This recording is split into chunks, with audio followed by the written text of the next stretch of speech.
Hey guys. One of my favorites, Spider-Man.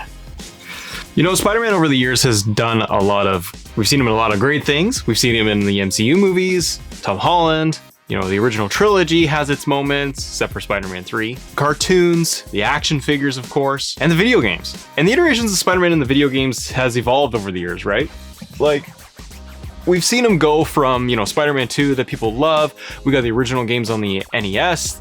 I've grown up with Sega, you know, PS3, PS4, Spider-Man Miles Morales, the Ultimate Editions that we've seen come out and all of that. But there's one version of Spider-Man that's got Matt super nervous. Spider-Man in Marvel's Avengers, the video game. You know, Marvel's Avengers has been out for a long time now, considerable amount of time, and we've seen it go through its, you know, stages in the beta to where it is now with this large gap in the DLC. And we just did a recent episode covering, you know, where is Marvel's Avengers? And thank you guys all, by the way, for watching that episode. It's turned out to be a really fun one to do, and talking to so many of you in the community on that specific episode. I wanted to do this one talking about Spider-Man. Spider-Man has me nervous in Marvel's Avengers. Why?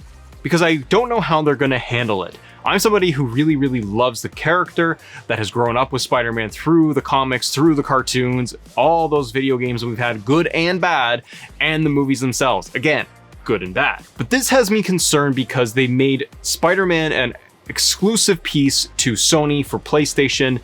We've had zero news and context for any DLC, and specifically for Spider-Man. Let's put all the other DLC aside for just a second. That specific property brand icon, how can they not have this thing hyped up, whether it's going to launch in 6 months, a year, and have us, you know, really geared up and psyched to see that that's going to happen with specific stories, timelines, DLC skins, all of this different stuff surrounding Spider-Man as a character and as a hero. I think it's a big issue, guys. I think that, and probably a lot of you will tell me right now, is that, Matt, they probably haven't even made it or even considered it. They probably got the exclusive deal with Sony at the time of the game launching, and they don't even know what they're going to do with the property itself. That is probably the case. That is probably 100% true.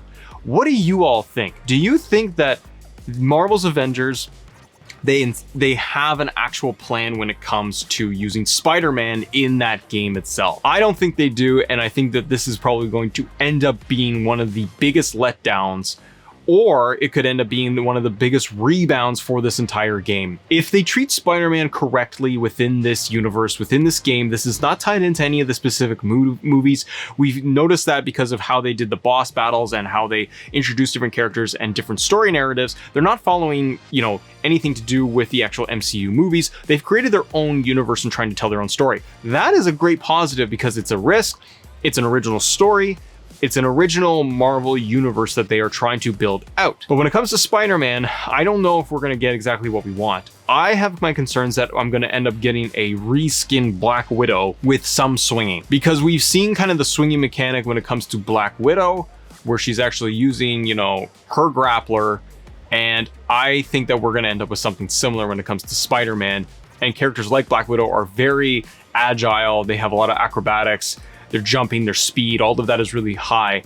I kind of looked at Black Widow and thought, man, this is pretty much going to end up being Spider-Man, isn't it? And that's not what we want. We ultimately want Spider-Man to be its own thing, to have its own voice, story arc, skins that are going to be really meaningful, and the actual combat itself is going to work.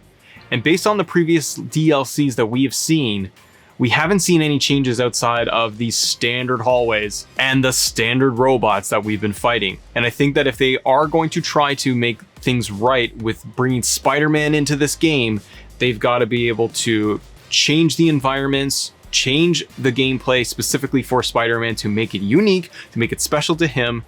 They've got to try their best to do well with a swinging mechanic, which I think is going to be hard to pull off because we've had great games, and Insomniac Games has absolutely nailed swinging, so I don't think we're going to get that. But if we get something close, if we get something that is good, acceptable, thought out and thought through and not just a reskin of another character, then we should be okay. But this is why I am nervous for this character, because this property means so much, and they've also isolated things within this universe of the game where we don't have it available on Xbox or any other platform.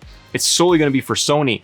This could end up working very well, in my opinion, where they kind of flourish and they do really well and knock it out of the park, and it creates a lot of buzz for people, or it ends up being a reskin and something very, very average, and it doesn't even matter. The bigger issue too, everybody, is that, you know, we have this sporadic layout of DLC where we're still waiting for Hawkeye and we don't know when that's coming, and we don't know where Black Panther DLC is coming, and then Spider-Man and so on. And it's creating this long game. If they can rebound, if Studio can rebound and do well with the Hawkeye DLC and recreate some new environments and some new bosses, and really nail a Black Panther DLC to then get us to possibly a Spider-Man, this summer, this fall, then I think that we can actually get some more confidence behind this and feel good about what they're going to end up doing. Let me know what you all think in the comments below. Do you think that they're going to even follow through with having the Spider-Man? Because they have this deal and this license already lined up, to me, they have to deliver. Sony's going to want to see Spider-Man in this game one way or another, but they're going to need to do it justice. Do you think that they're going to be able to pull this off, having a Spider-Man storyline built into this game? Or do you guys think that it's actually just going to end up being a bit of a reskin of what we've already seen right now? Really curious to see what you guys think. I want to be able to continue this conversation on Marvel's Avengers. Thank you so much for watching. As always, thank you guys for assembling with us. See ya.